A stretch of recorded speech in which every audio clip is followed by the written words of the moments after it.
going to Minneapolis this Friday. Are you going to see Amy Klobuchar? I'm hoping to get attacked by her. Aren't we all? This is why I got the shirt. Yeah. When the Pink Panther enters his apartment and Kato is there. I imagine when you get off the plane, Amy Klobuchar is just waiting. Not now, Amy. What's like whip a clock at you? Not today, Klobuchar. Yeah, you can't walk anywhere in Minneapolis without worrying that like you're gonna get just whipped with a stapler from an open window. She's like a sniper. How does she do that? I'm waking up with a fork in my hair, but no one was in my room last night. She sent you a Minneapolis message. The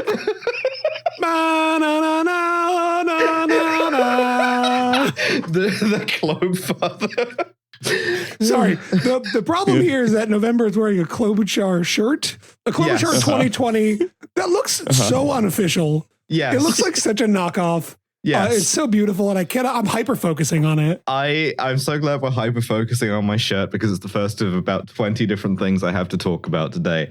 Yes, this is a bootleg Amy Klobuchar shirt because due to like campaign finance laws or some shit like that, American political campaigns stores will not ship internationally. And so when it came out that Amy Klobuchar had been like found the one finance law that's still real. Yeah. And so when it came out that it's the same reason why I couldn't get the official Hillary Clinton like drink koozie, right? But like to be chilling in Cedar Rapids with. That's right. But so when it came out that Amy Klobuchar had been like femdoming her staffers, that appealed to me politically. And so I wanted to support her. And obviously, you know, I can't donate, I can't sort of like fund, I can't get like any of the, you know, official merch, but I can show my support. And I think I might be the sort of chairperson of Britons for Amy Klobuchar. Amy Klobuchar for UK ambassador. Yeah. The thing is, I truly believe in my heart that she is an absolute freak, brackets, positive, brackets, I think. Like the time when she did the rebuttal to the State of the Union and just posted feet for free, along with like a weird thing about her shoes. I think, I'm like, this woman should be president. I'm pretty certain. Yeah. Imagine her and Liz Truss meeting. It could have been so beautiful. I mean, I'm pretty certain they have, just not like at a in party. like a political context. Yeah. Yeah, like some kind of do you think they soiled a couple of bathrobes? Yeah, absolutely. Yeah. I'm going to the political play party. Oh, God. I know those are real. Yeah, it's called the Conservative Party. Am I right? Okay, look, I have two like big media, like large, medium-sized mayors to deal with. Two large, medium-sized mayors, which are the ruin of my life. Yeah, Yes. I hate this inclusive sizing shit where it's like large, medium, and I'm like, what is that? Just do two sizes. Yeah, you know what's a XL versus a 1XL? I don't understand it. Like I know I'm one of them. These are two Euro large, like this, like a European size large mayor. It's they're a size 48. This is related to one of my woes actually, because what I've brought, you've brought the two large, medium mayors, and what I've brought is a kind of like package of some of my bullshit. I've brought very little that's like explicitly mayor related. It's Cardinals. Yeah, I've got some Cardinal stuff if you want me to do some Cardinal stuff, but I've also got like just some various woes, some things that are happening to me. I got a bit about like sandals that I can do at any time, drop of a hat. So large, medium. Mm-hmm. So look, I have two large, medium mayors, one of whom is Randall Weddle. Yes. Because there's so much more to him. The long promised Weddle update. The thing is, once we've done a mayor as an episode, we can't ever do them again. That's a new precept. We're not going back to the well. So if anything subsequently happens with Randall Weddle, we can't go back to the Weddle well. Well, I'd say we can treat him like Eric Adams. Yeah. Right? Where it's like, we will never do a biographical piece on Weddle again. But if he holds the parade. Well, of course, yes. Then that's going to be like Eric Adams. Is he the first mayor to graduate from the roundup to the episode proper? He may be. And if so, should we give Randall a round of applause for his accomplishment? A Randall of applause. Yeah. So we'll just hold for the listener to clap wherever they are. Yep. Just on a train, sort of like in a hub. Yeah. Yeah, and then for them to just lean over to your neighbor that's looking at you in public saying, And you say to them it's for Randall Weddle for graduating from Municipal Roundup, and they'll know, of course, what you're talking about. Of course. Yeah. If you see someone else clapping, they're probably also listening to this. All right, so here's my question for you two, because I'm going to let you two decide, and everyone else can vote as well. So if you're listening at home, vote by concentrating really hard on the answer. Do you want to talk about the 25-year-old WhatsApp mayor of Bom Jardim in Brazil first, or Randall Weddle first? I feel like I want to get the WhatsApp mayor done first, but I also want to do a brief segment of mayoral roundup, because we have some mayoral roundups to round up. Point of order. It's called Municipal Roundup. Well, in this case, the bit that I'd like to do is called Apostolic Roundup, and I'd like to replace the traditional "hya" with some like Gregorian chanting with one "hya" and a whip crack mixed in. So if that's not too much work, Sam. Let's see what Sam does with this.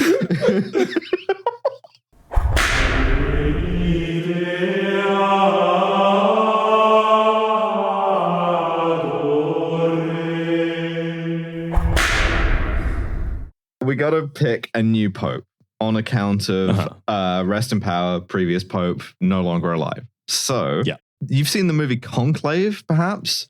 Oh, yeah. Yeah, I'm an expert. I'm pretty much an expert on conclaves. Yeah, you've either seen the movie Conclave or you've listened to the forthcoming Kill James Bond bonus episode about the movie Conclave. I've actually only been in a papal conclave. I've never watched anything about it, but I participated. From that time you were a cardinal, yeah. From that time I was a cardinal in the 90s. It's like I don't watch sports, but I do like playing sports. Like I love voting for the Pope. I go to the park and I do a pickup conclave with some people in the neighborhood.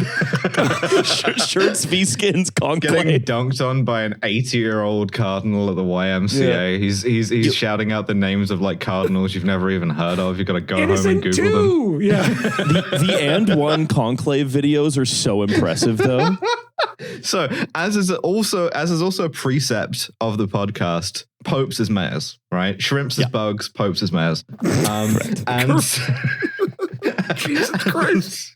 And so consequently, we have to take an interest in who the Pope might be as a podcast rather than just as people. So I thought I would offer you some of the options as to who the next Pope might be. It's a pretty broad field, could be anybody. The guy I want it to be is Cardinal Tagle, who is sometimes racistly called the Asian Francis. Right. Whoa.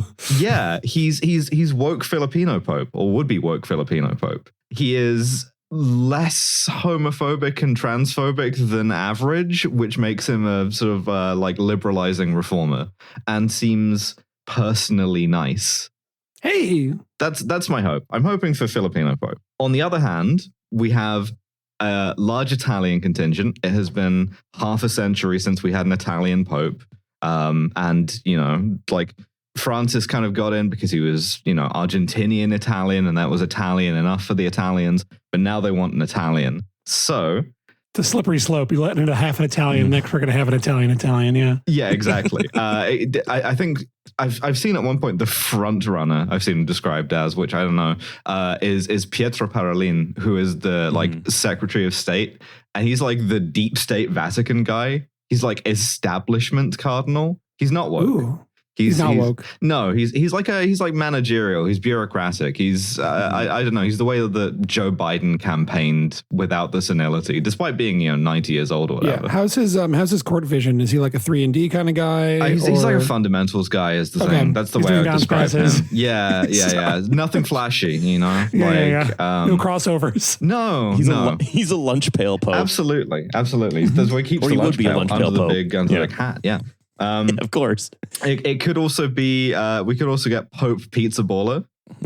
So I should have shaved the basketball joke for the time where the guy is called Balla, but that's on me. It's Pizza Balla. It's a pizza that plays basketball. Go on.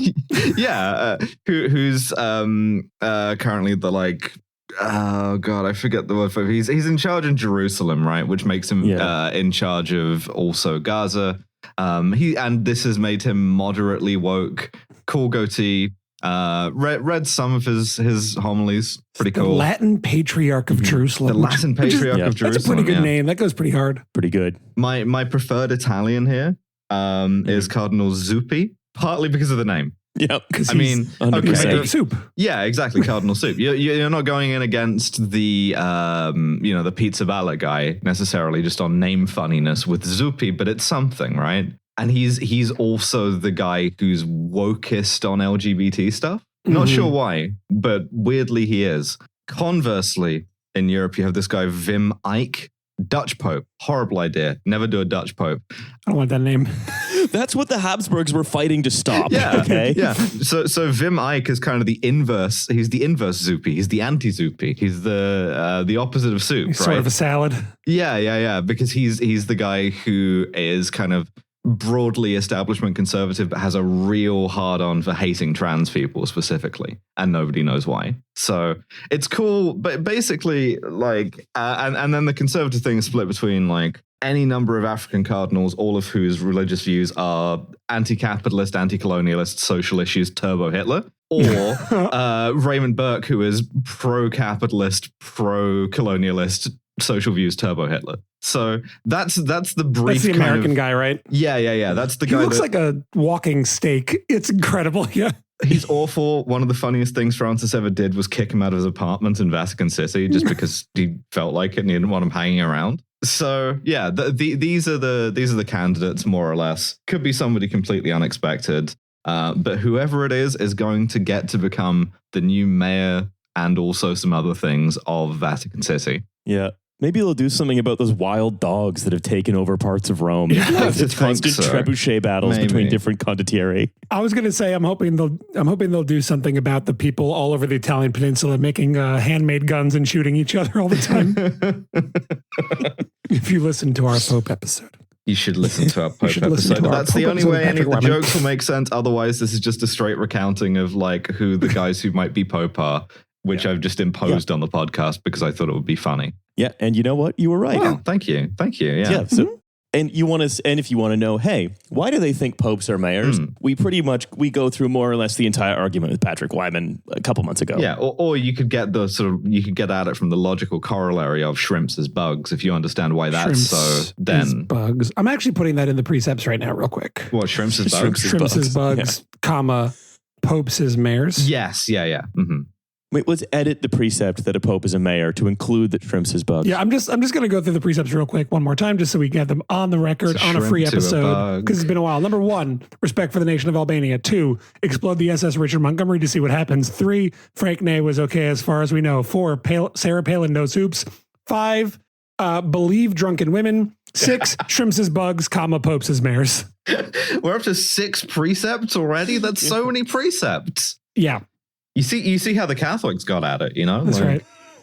Yeah. Look, we're here, we're collecting sayings, and then those sayings can be interpreted by later scholars. I wonder, maybe a war will begin over shrimps as bugs, popes as mayors. What does they mean by this? Time to kill each other about it. Well, that was Pontifical Roundup. Thank you for your time.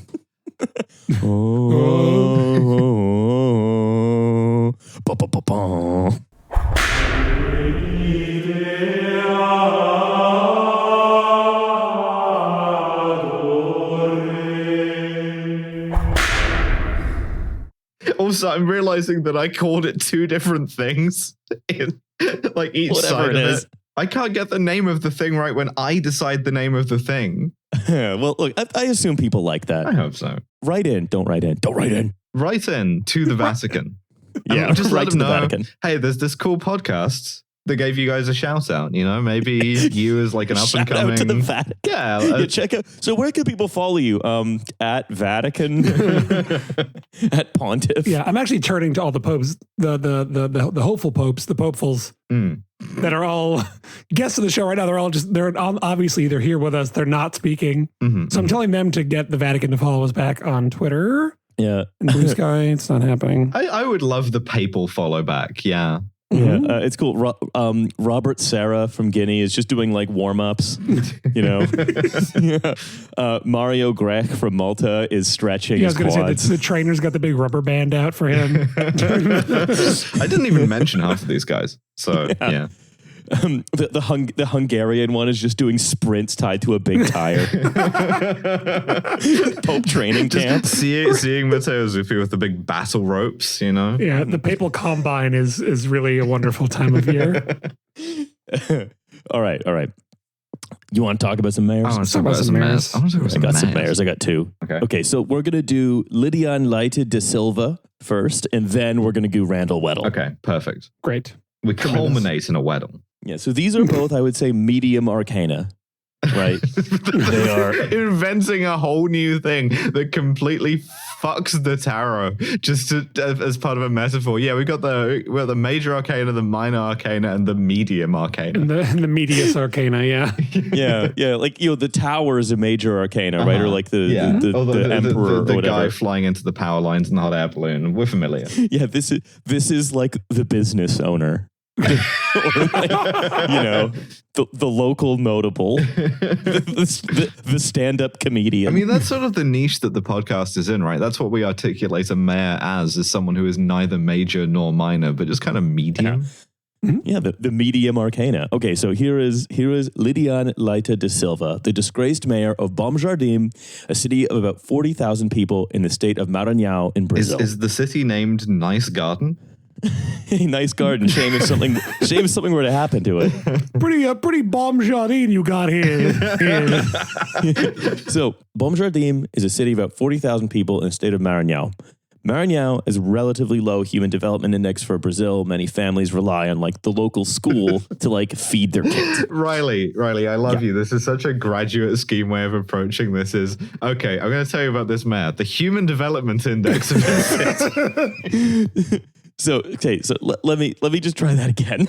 No, it's beautiful. Okay. No, it was a compliment. Okay. Kind of. All right. Basically, but that's the context here, right? Is that there's that a huge amount of money gets distributed to people through the local school system. Yeah. That's how kids get fed and so on and so on. The education budget is de facto a lot of the social care budget. Sounds like an excellent thing to embezzle. Well, hold on.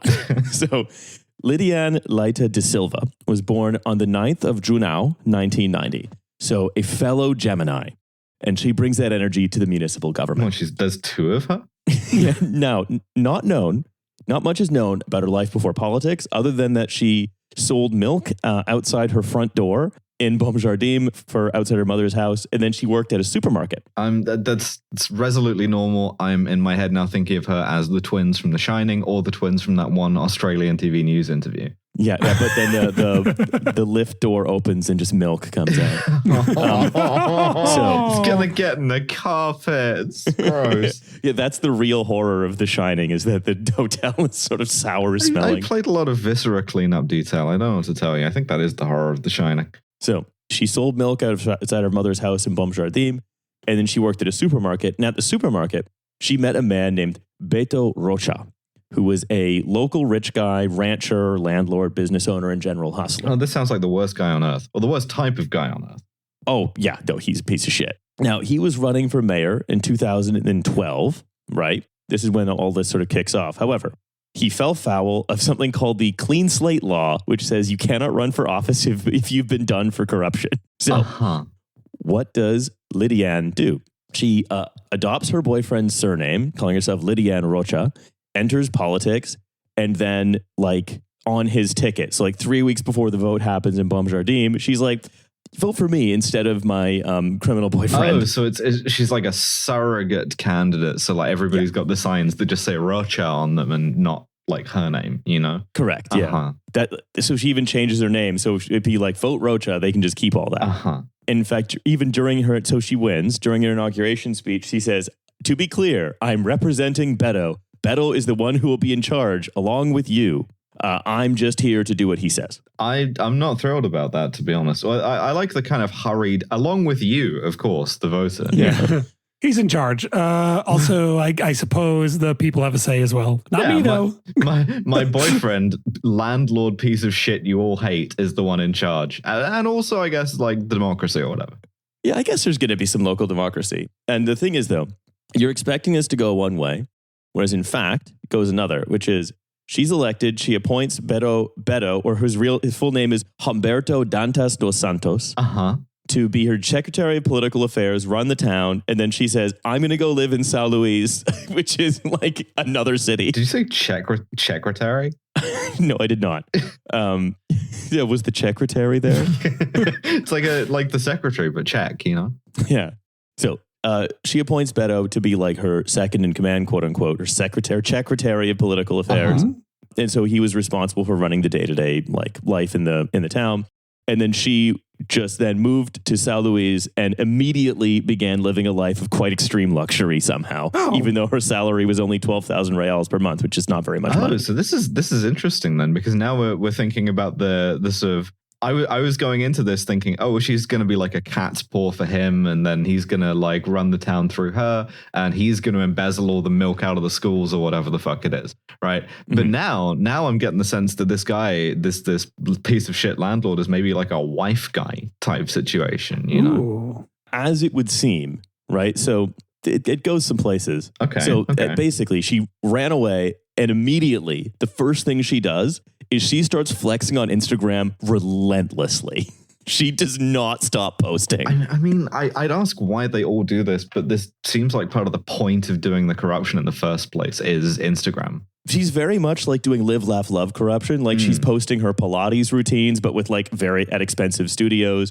She's posting a lot of like champagne brunches, and she's like posting lavender Lamborghinis and stuff. She's having a great time. I wouldn't want to do Pilates after a champagne breakfast, I don't think. Yeah, I would do Pilates before breakfast. It seems like a good way to like throw up a bunch of champagne, you know? So basically what she, that's cool. So what she does is she never ever goes to Baumjardin, to the town she's mayor of.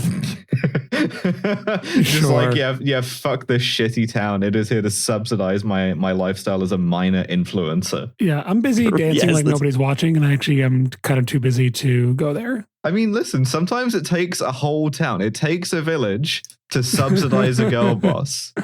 You know, that's absolutely right. I mean, if I could get in on that grift, I absolutely would. Just reveal a couple of seasons into the show that, by the way, I've been mayor of somewhere the whole time, and that like none of your Patreon donations have ever mattered because I've actually just been using like the town's school budget to pay for everything.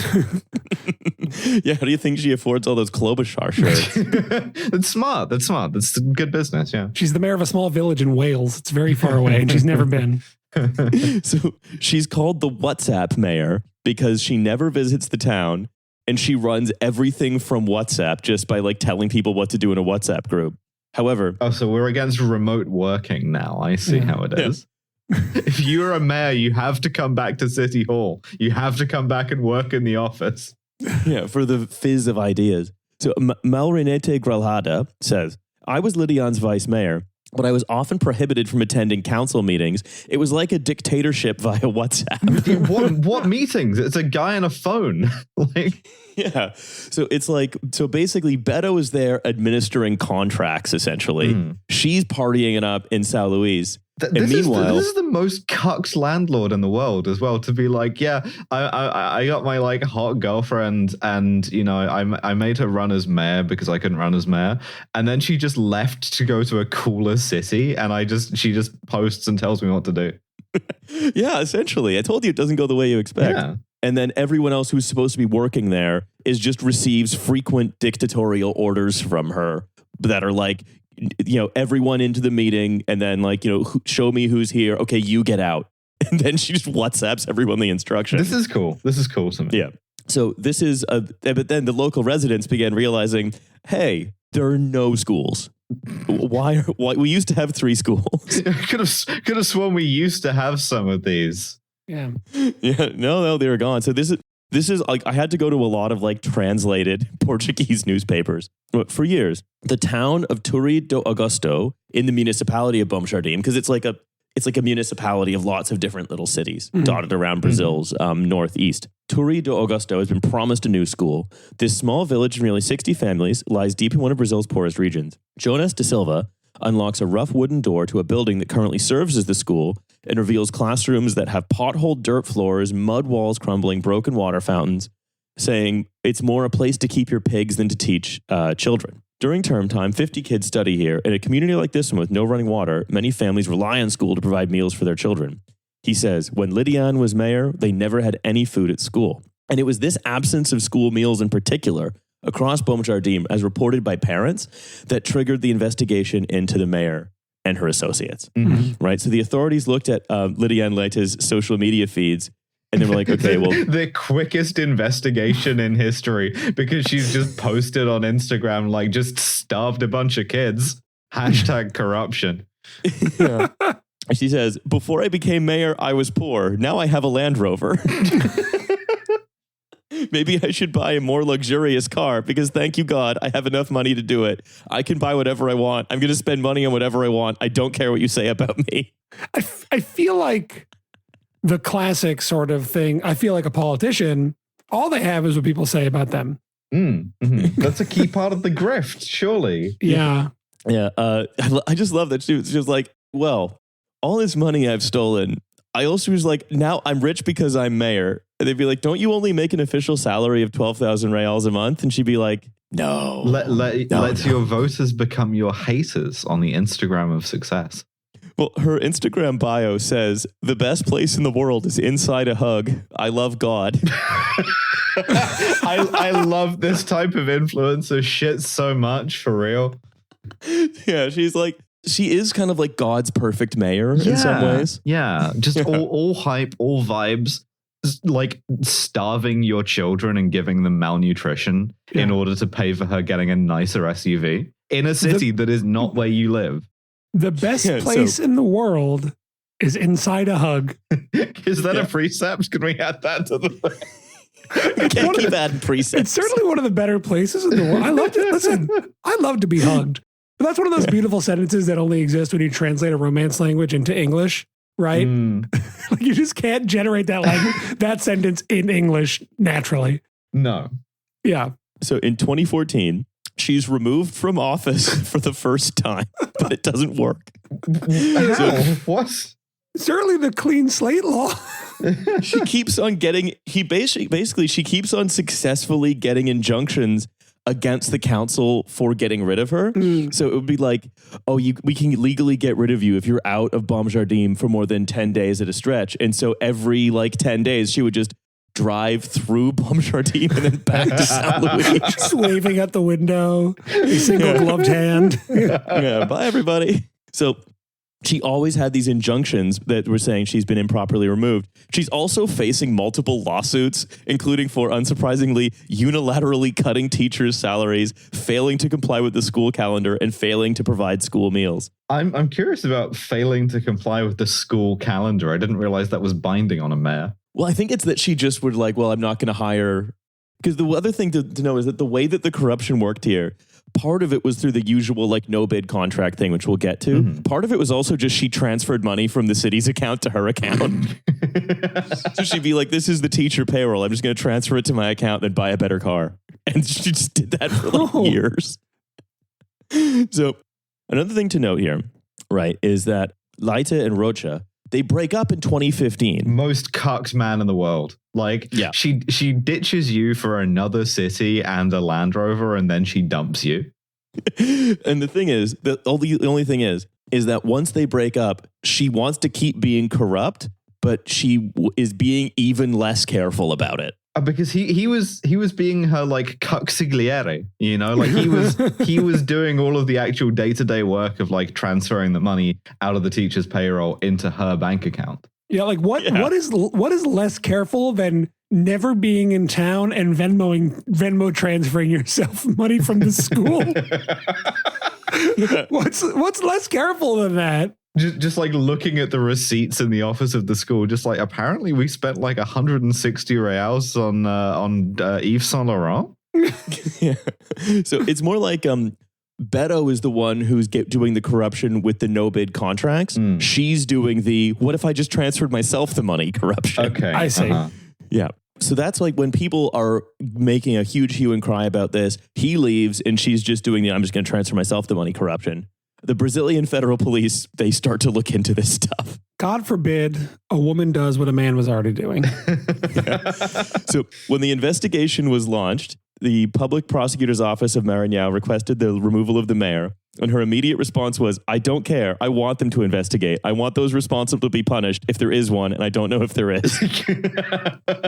She then the next day went on the run. Just like a statement delivered while she was running down the steps towards her Land Rover, keys in hand. You actually want them to investigate so they can find the real criminals. Yeah. Anyway, I have to go to brunch. So the funniest thing is, though, while she's a fugitive, because she only knows how to govern the city via WhatsApp group, she just keeps doing that. And she's like, by the way, don't collaborate with the prosecutors. I'm still the mayor. She's a digital nomad. It's fine.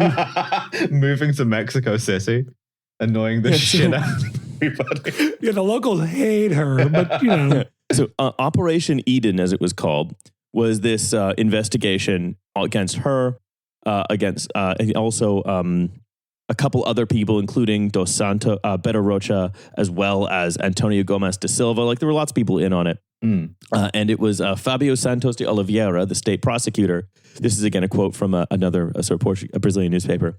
Shakes his head in disbelief.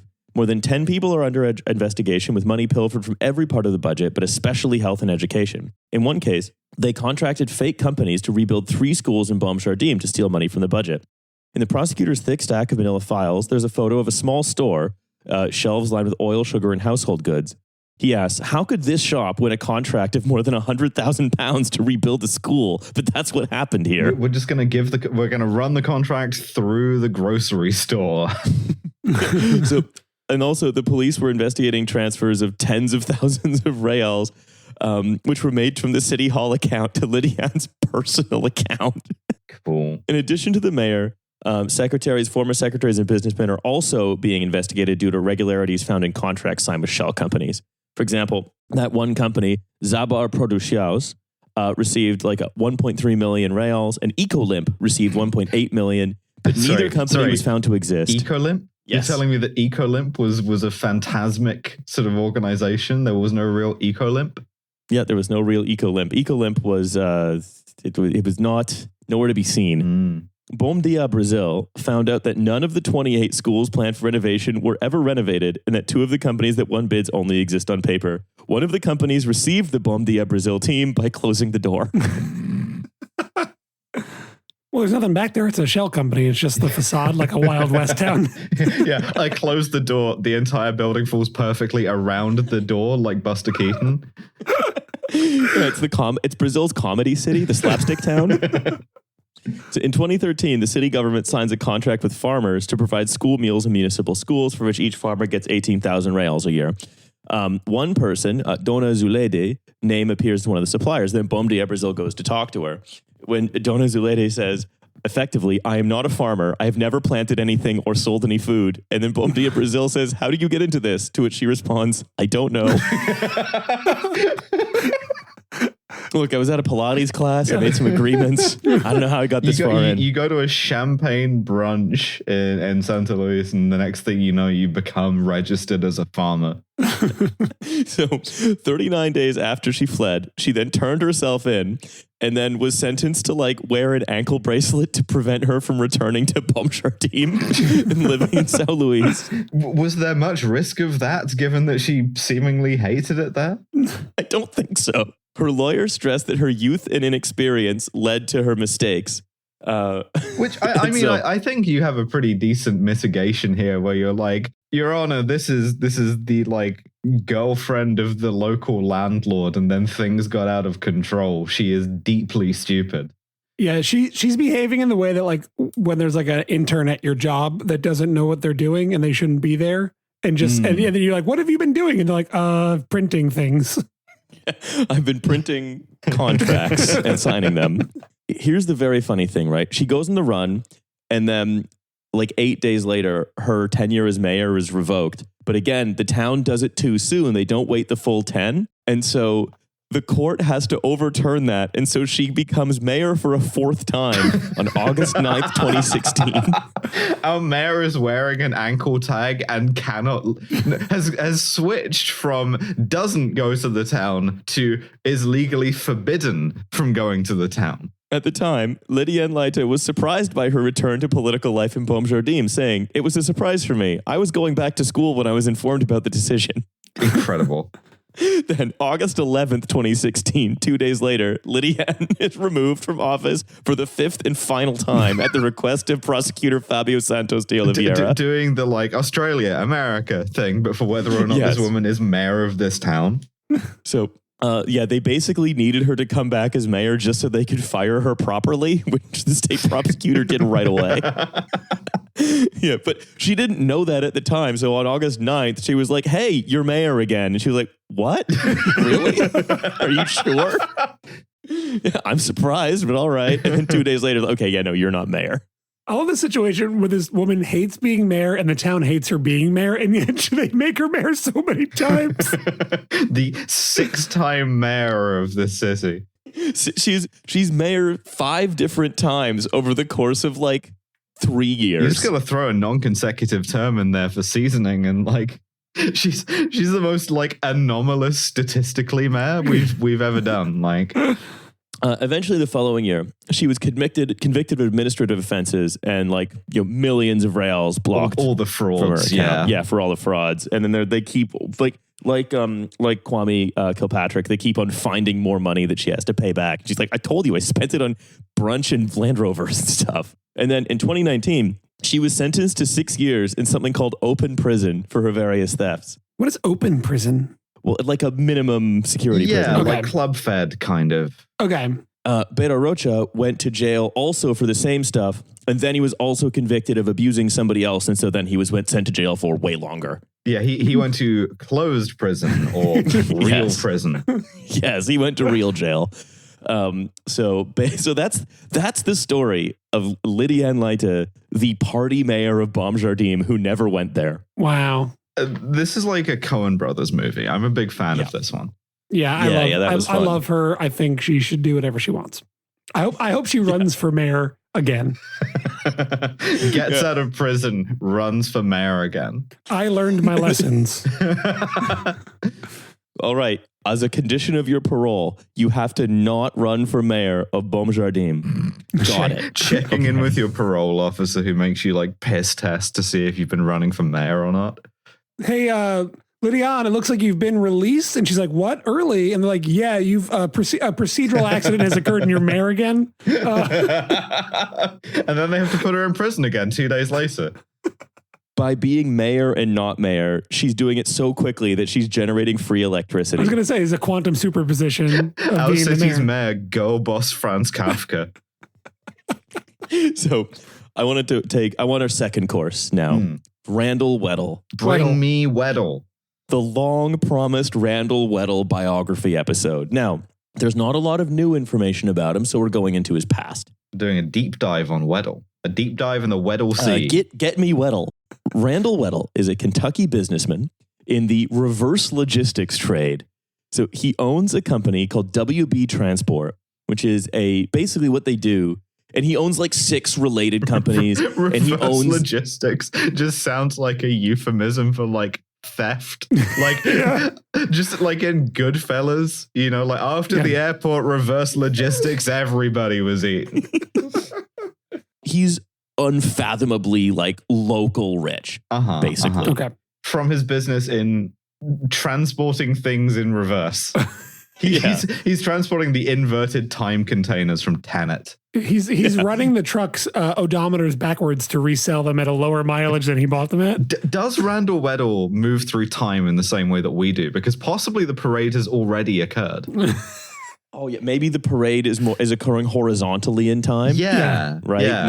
Yeah. Not back and forth. It was weird. I asked Randall Weddle about this, and he used his kind of ink appendage to squirt what was kind of a circle with a number of protrusions that I was trying to work out what that meant from first principles, Yeah. The first Heptapod Mayor we've covered. It's time. America's ready. Heptapod? Yeah. Heptapod. It is crucially time. So the reverse logistics, you buy merchandise. To answer the question of when America's first Heptapod Mayor was, because they kind of all were simultaneously. So reverse logistics is you buy stuff that's been returned by customers to retailers and then you either like rip it apart and sell it for parts, you sell it at discount liquidation outlets. It's the most local business that you can imagine. It was invented by a World War II veteran named Billy Pilgrim. It's interesting. so he's like functionally he's like a scrap dealer then. Okay. Yeah, but he also owns so many businesses around it. So he has a 200,000 square foot warehouse for his WB Transport reverse logistic businesses that's sits on land owned by a company called JRD London, whose sole member is Weddle, and then he like rents all of his stuff back and forth between himself. The guy's insanely loaded. Mm-hmm. Weirdly, one of those things is a Brazilian corner store.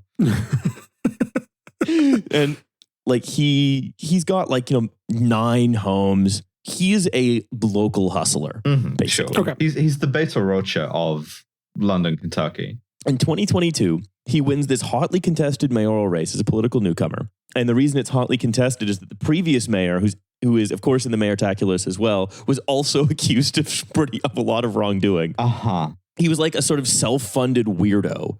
Oh, I love those. He's just like, I'm not in anybody's pocket because I just funded my own campaign. He loaned all of the money to his own campaign. Uh-huh. And he beat out the Democratic rival, a guy called Judd Weaver. He did this in part by hosting what I can't believe I'm about to tell you, the No Gods, No Mayors second ever report on a free gas giveaway. This should be illegal. What the fuck? It is illegal. This should be more illegal. Yeah. This is the Tiffany Henyard special. Yeah. But it was only for senior citizens. You had to bring a Medicare card. Yeah, all right, I will fuel your car tested. If you're old. Yes.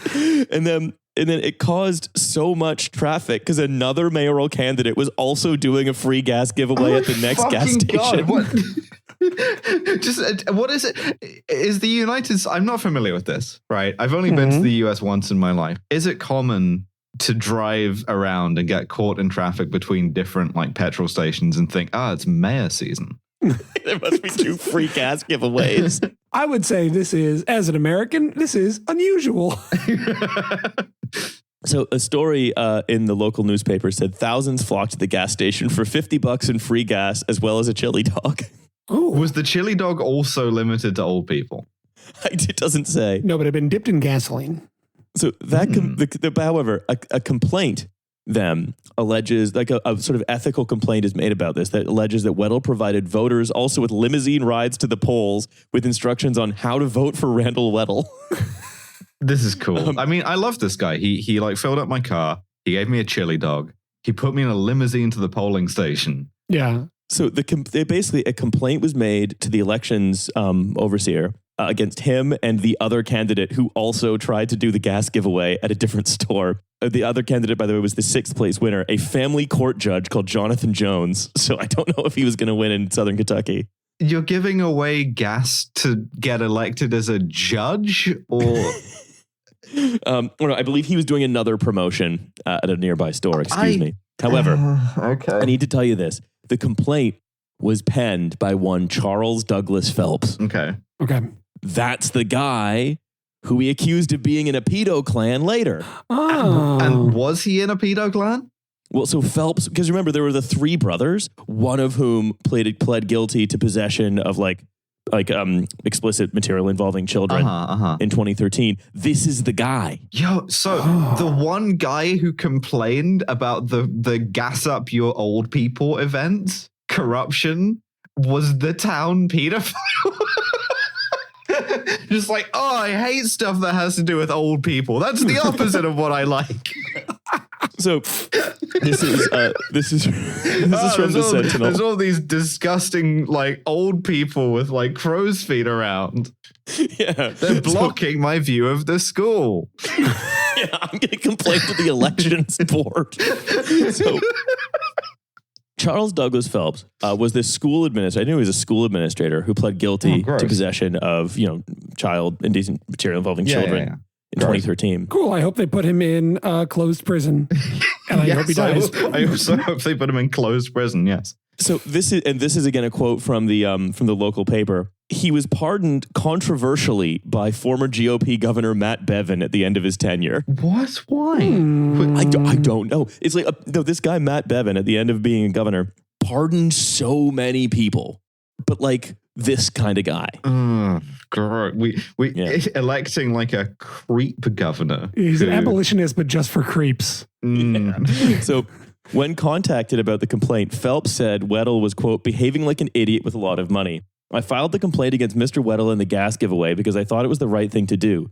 Little did I know that my tip was the proverbial tip of the iceberg, which, as we are now seeing. Weddle responds, this dude has done nothing but talk about me for the last 2.5 years. They can keep writing articles about me so long as they can keep writing about old Charles Manson, I mean Doug Phelps. That man of his character can totally be trusted, Weddle wrote. I'm distracted reading about Bevan's pardons here. He just loved pardoning people, but including some pretty horrible people. But Wikipedia says he pardoned or commuted 428 people in his final month of office, including 336 mostly white drug offenders. Great. Yeah. What's up with that? I'm sure it's a really balanced approach in Kentucky. Yeah. The rest of them all appear to be creeps. A general creep amnesty. God damn. So this is the election itself.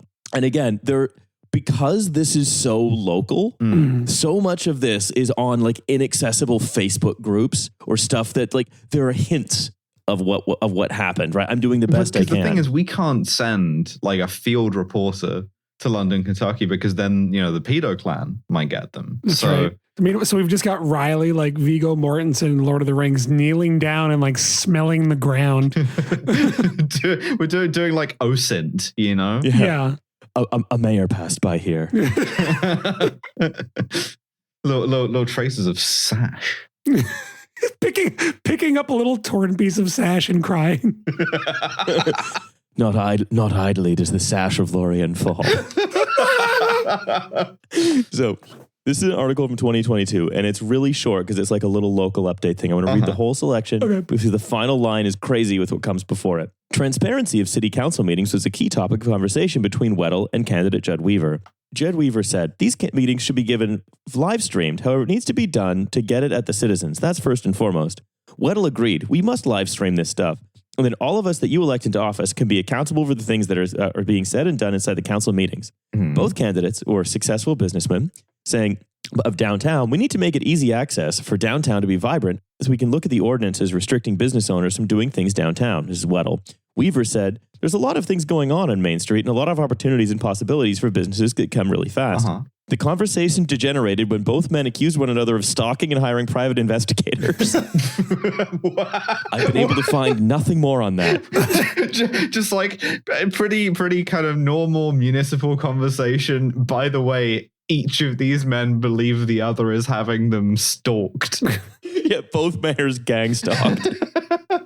I'm a gang stalker, honey. We torment innocent mayors. How many private investigators can the town of London, Kentucky have? I assume they're like bussing them in from out of state. You're just getting a bunch of like Tennessean PIs coming into town. There's 7,596 people who live in London, Kentucky. So like if there's two, that is a significant number of private investigators per capita. Consider this: a bunch of different private investigators from all over the South come into town in a controversial race between two mayors. That is a late season episode of Justified.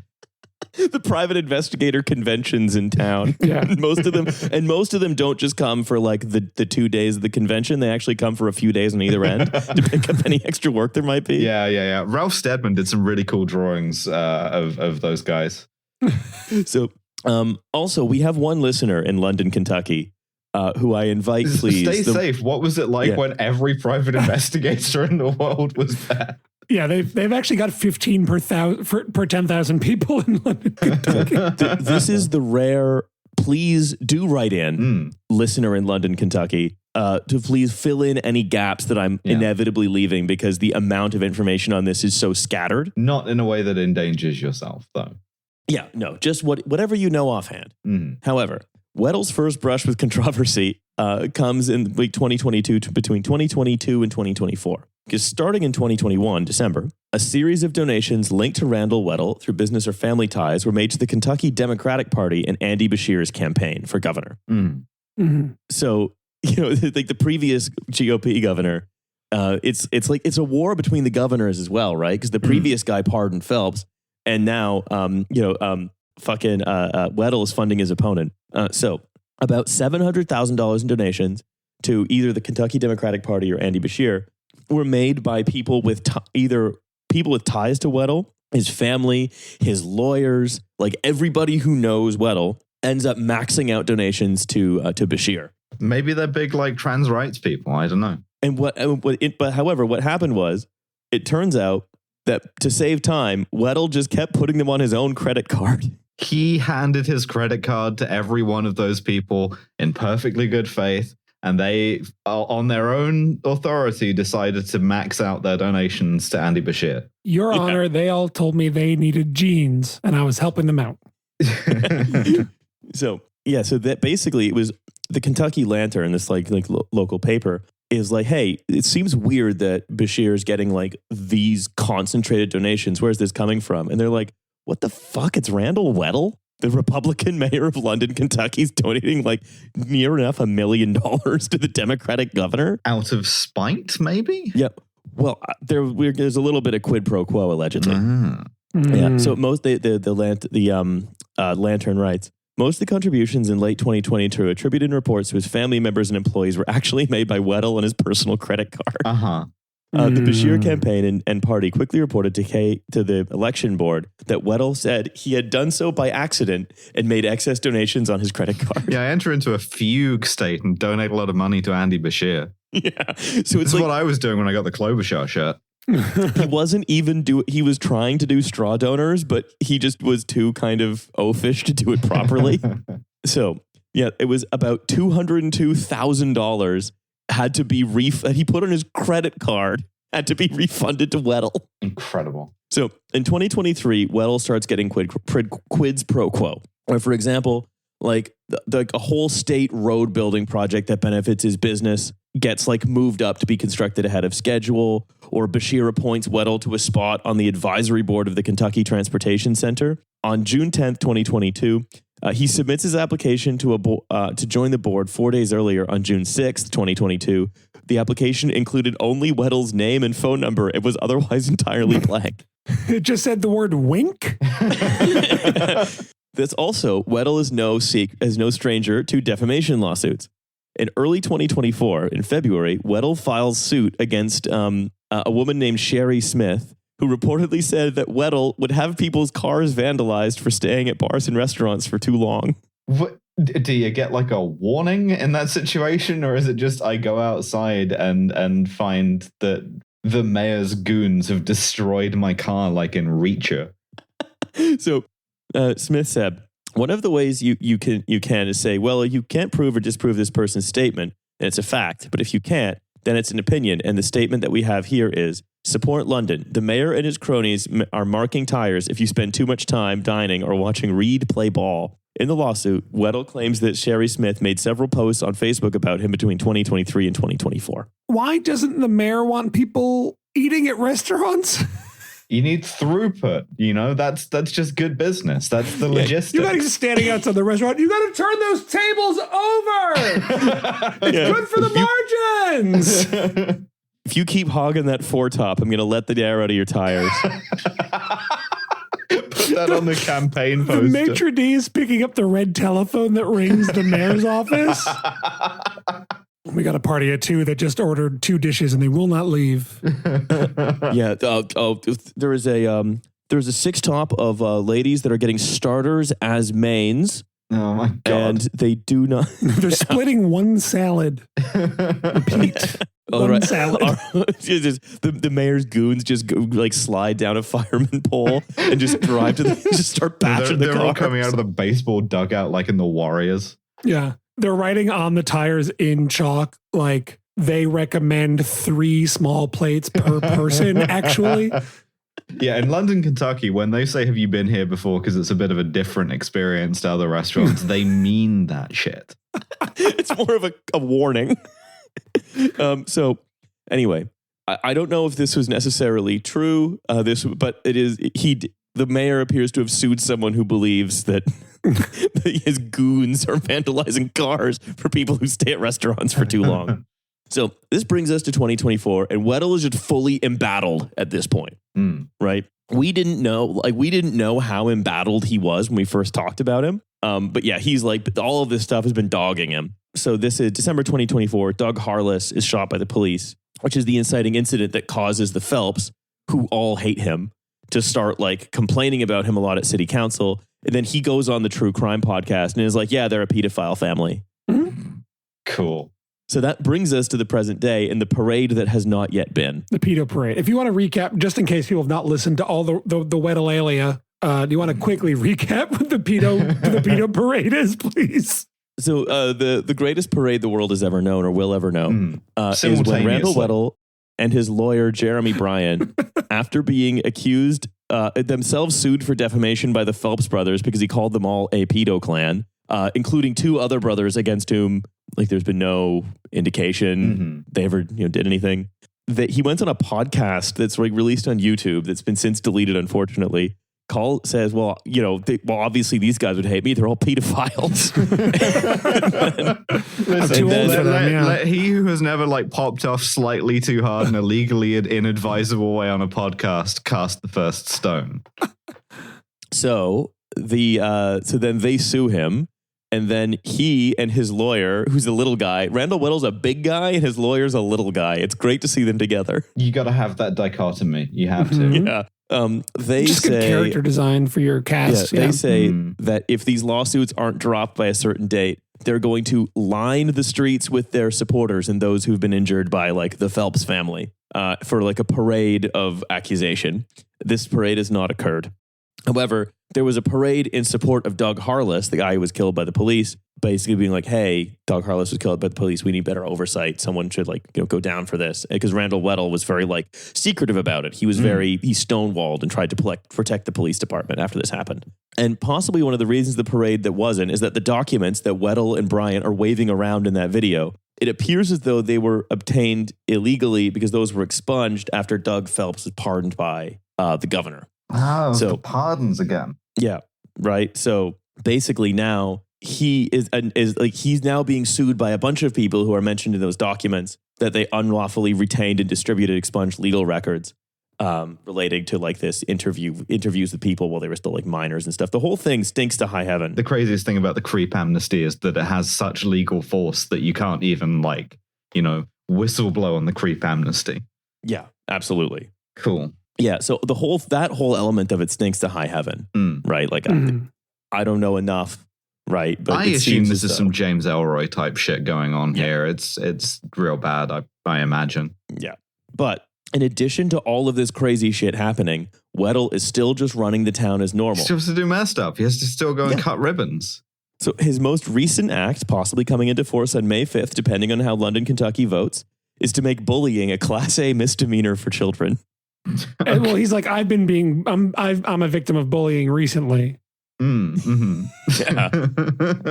And I just, as a bullying survivor, as a survivor of bullying. Yeah. So this is, I think, us brought entirely up to date. That's everything on the that's Randall happened. Weddle story. Okay. With our limited perception of time, with our linearity, this is everything that we can yet comprehend of Randall Weddle. Yeah, this is a non-heptapod perspective on Randall Weddle. Yeah, I've only got the 2 arms and 2 legs. Yeah. Yeah, I'm a quadruped. I'm a sort of a quadrupod. I'm holding up the whiteboard and it just says Mayor with a question mark on it. And the heptapod's wearing a little sash. Abbott is Mayor process? He's wearing a little top hat. Oh man! This is Randall Weddle. If you haven't seen the movie Arrival, see Arrival. It's a good movie. You're gonna get nothing from this segment. Yeah. Okay, so we've now been brought entirely up to date on the goings on in London, Kentucky. While I was doing this, I was thinking damn, this really is the world's local politics podcast. Yeah. Perhaps one of the most useless concepts you can think of. I'm so proud of us. Yeah. Now we're following the London, Kentucky Town Council. On May 5th, are they going to make bullying a Class A misdemeanor or not? We're going to know about it if they do or don't. Yeah. This is, say what you will about this podcast. but it's the only one that could both study the local goings on contemporaneously in London, Kentucky, and esoteric fascists in an outpost of Italy that later got handed back to Croatia. All right. So these are my mayors. If you don't like them, I have others. But these are the ones I have for you today. These are beautiful mayors. There are many like them. Yes. Yeah. Thank you for these mayors. There are 2 more stars in the sky today, I think. Two medium large mayors. 2 medium, both alike in dignity. But you see what I mean about how there's medium mayors. There's like a good... Yeah.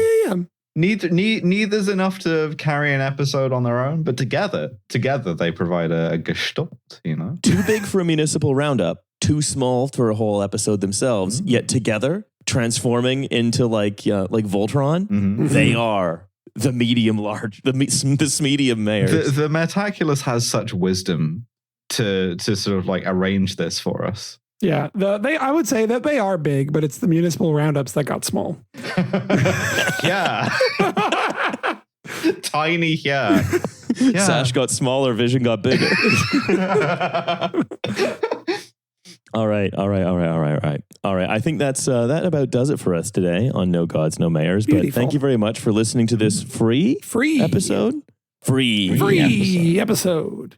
And I think I'm mayor again next week. I'm sorry to take so long away from being mayor. Right? Oh, no, that's quite all right. November's in sort of what we refer to on the podcast as open prison. Yeah. And she's legally barred from, she's driving through the town waving to us, but is legally barred from being mayor for a couple of weeks. I'm going to think of who I do as mayor again. I'm really liking leaving the sort of English-speaking world. I especially like Portuguese-speaking mayors for some reason. I was going to say, you're really deep on, you love to Google translate Portuguese news articles. Yeah, I'm luso-pilled in terms of my mayor. So I'm going to think of another possibly non-English speaking mayor. Ooh. And we're going to have a good time with it. If people wanted to listen to the next episode of the show, how would they do that, Riley? Because this is a free episode. Well, thank you so much for asking. You would go onto Patreon. You could go to nogodsnomayors.com. There'll be a link to the Patreon there. Wow. Go to nogodsnomayors.com and pay whatever $5 American is going to be worth in 2 weeks' time. Whatever that is in Brazilian reals. Yeah. It's 5 reals now. It's not doing good. Although at time of recording, President Capitulator has capitulated on everything. We'll talk about it on Trash Future. Yeah, exactly. So, look out for that. Anyway, okay. Thanks everybody for listening to the Mayors. Bye. Oh, wait. I have a plug. No, I have a plug. Very quick. I have a show at the Bell House in Brooklyn on May 9th. genderpodcast.com/live. You can come see our variety show. It is fun and good. And if you like transsexuals doing capering for you, it is the show for you. That's the show. That's the show to attend. Yeah. Okay. Now, bye. Bye. Bye. Now, bye. Bye.